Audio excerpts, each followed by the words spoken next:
Hey everyone, it's Ben Hardy here, and in today's video we're going to be talking about how I personally received a check back from a dealership for some fees. And yeah, this is something that I wasn't expecting, but now we're going to talk about it. Before I get into this video though, as always, if you can save time and money the next time I purchase a car, link to my car buying guide in the description down below. And then if you want to see more content just like this, then I recommend you subscribe because I post these videos every single day. Let's get into it.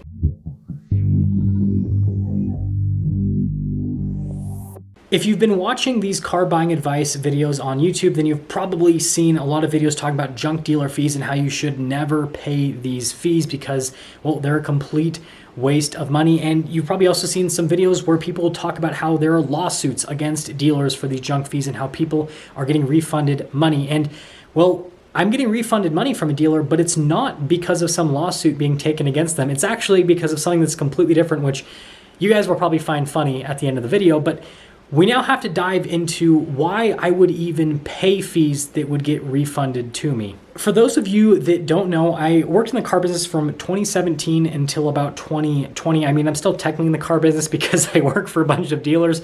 But anyways, that was when I was a salesman and then a manager for some time at a dealership. And working at the dealership that I worked at, it happened to be part of a group of dealers. And so there was obviously an employee buying program, not only for the group, but also for the brand that I worked for. And so on some vehicles, you got a pretty good deal because you got employee pricing because you worked for the group. And then you also got employee pricing because, well, you worked for that specific manufacturer.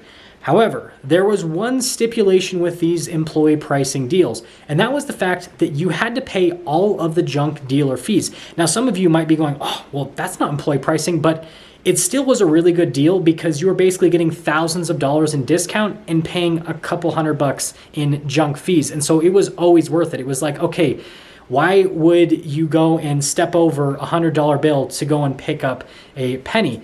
Now, I obviously don't work for the dealership anymore.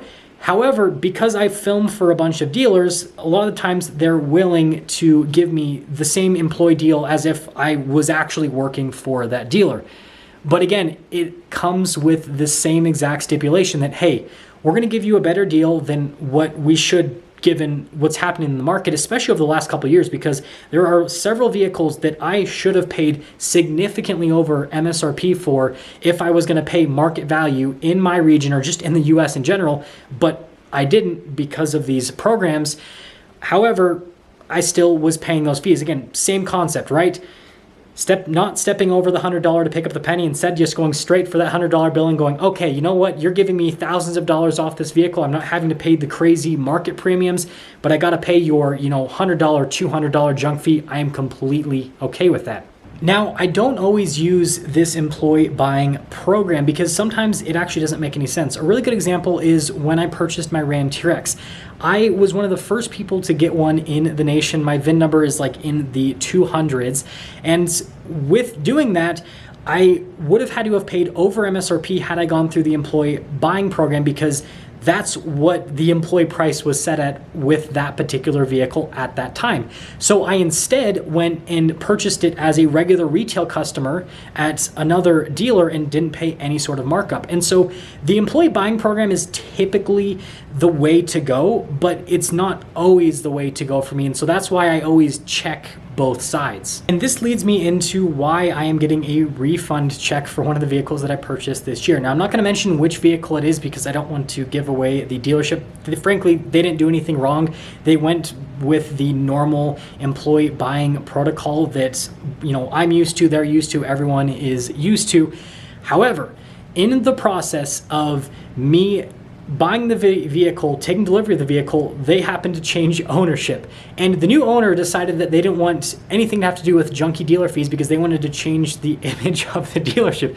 And so what this meant for me is I ended up getting a refund check when I really wasn't supposed to get a refund check because that wasn't a part of the whole employee buying program. Because again, I paid significantly under market value for this vehicle. I went with the whole program, the rules of the program, but I ended up benefiting very much so in the end.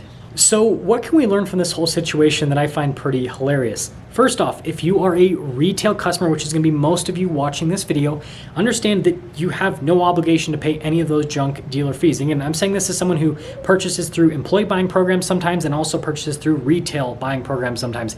If you're a retail customer, you don't have to pay the fees, so don't pay the fees. It doesn't make any sort of sense. Dealers will tell you that you have to pay the fees.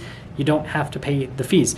Now, the other really big lesson is to pay more attention to the out-the-door price rather than individual line items. Now, yes, it is important to pay attention to those individual line items, but ultimately the out-the-door price is the total price that we're paying on the vehicle after tax, title, license, and all fees. And had I not focused on the out-the-door price on these purchases that I had made, I would have cost myself a significant amount of money. Again, I would have been stepping over that $100 bill to pick up a penny, and it doesn't make any sort of sense. And so, yeah, if a dealer wants to charge you some sort of junk fee for $100, $200, but then they're willing to take thousands of dollars off of the purchase price of a car, then I'd probably go for that, as opposed to the dealer that won't take any money off the price of their car and they don't have that junk fee, right? Dealers always try to make money one way or another. And so with your car deal, work it as best as you possibly can manage, and always pay attention to that out the door number, because that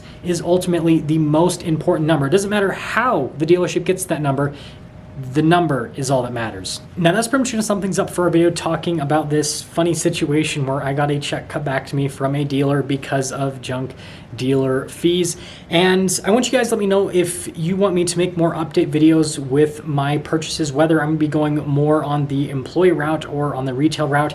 And I guess I'll tell you guys right now with this video, it's starting to make more and more sense for me to go the retail route rather than the employee route, because the differences just aren't what they used to be, especially when I worked in the car business.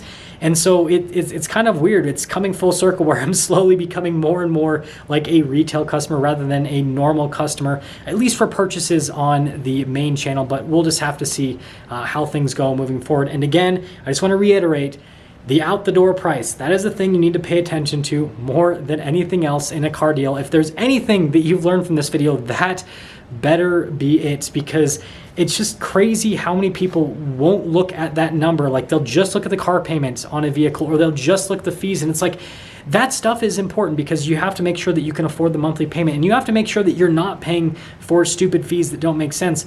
But again, at the same time, if the out-the-door price is higher or lower, that's what really matters, because that's what you're actually paying for a vehicle. So hopefully this helps you guys out. I'll see you.